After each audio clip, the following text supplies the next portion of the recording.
তোমাকে পাওয়ার জন্যে হে স্বাধীনতা শামসুর রহমান।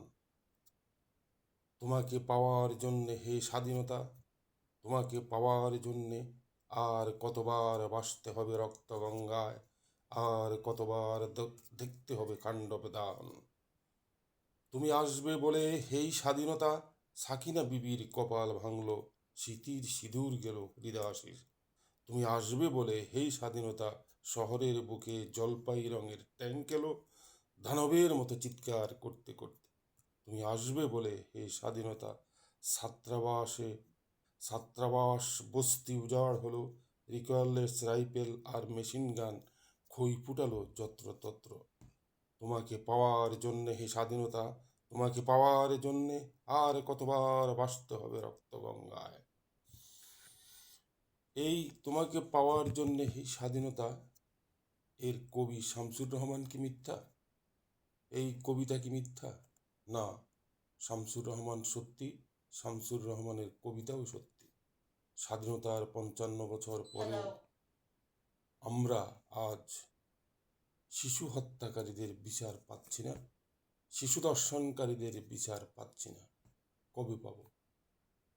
আমরা দেখছি দ্রব্যমূল্য সবসময় ঊর্ধ্বগতি, দ্রব্যমূল্য নিচে নামে না, শুধু উপরে উঠে।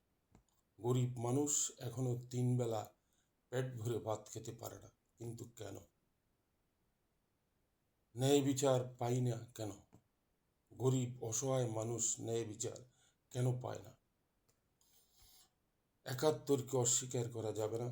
৭১ সালে মুক্তিযুদ্ধের মধ্য দিয়ে আমরা একটা দেশ পেয়েছি।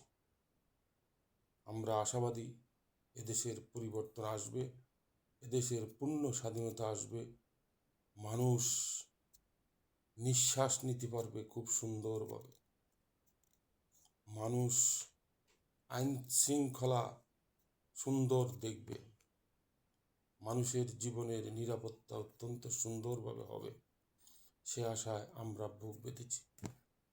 ৭১কে অস্বীকার করা যাবে না, ৭২-এর সংবিধানকে অস্বীকার করা যাবে না, ২৪-এর গণ অভ্যুত্থানকেও অস্বীকার করা যাবে না। ইতিহাস সবসময় সত্য, সত্য জিনিসকে মেনে নিতেই হবে, সত্য জিনিসই ইতিহাসে লিপিবদ্ধ থাকবে, এটাই ইতিহাসের ধর্ম। আমরা অপেক্ষায় আছি আমরা যাতে ভালো থাকতে পারি, আমরা অপেক্ষায় আছি যাতে আমরা ন্যায় বিচার পাই। সবাইকে দেশের প্রতি আন্তরিক হতে হবে। আজ আর নয়, সবাইকে ধন্যবাদ। আবার দেখা হবে ইনশাআল্লাহ। তোমাকে পাওয়ার জন্যে হেই স্বাধীনতা, তোমাকে পাওয়ার জন্যে আর কতবার ভাসতে হবে রক্তগঙ্গায়। ধন্যবাদ।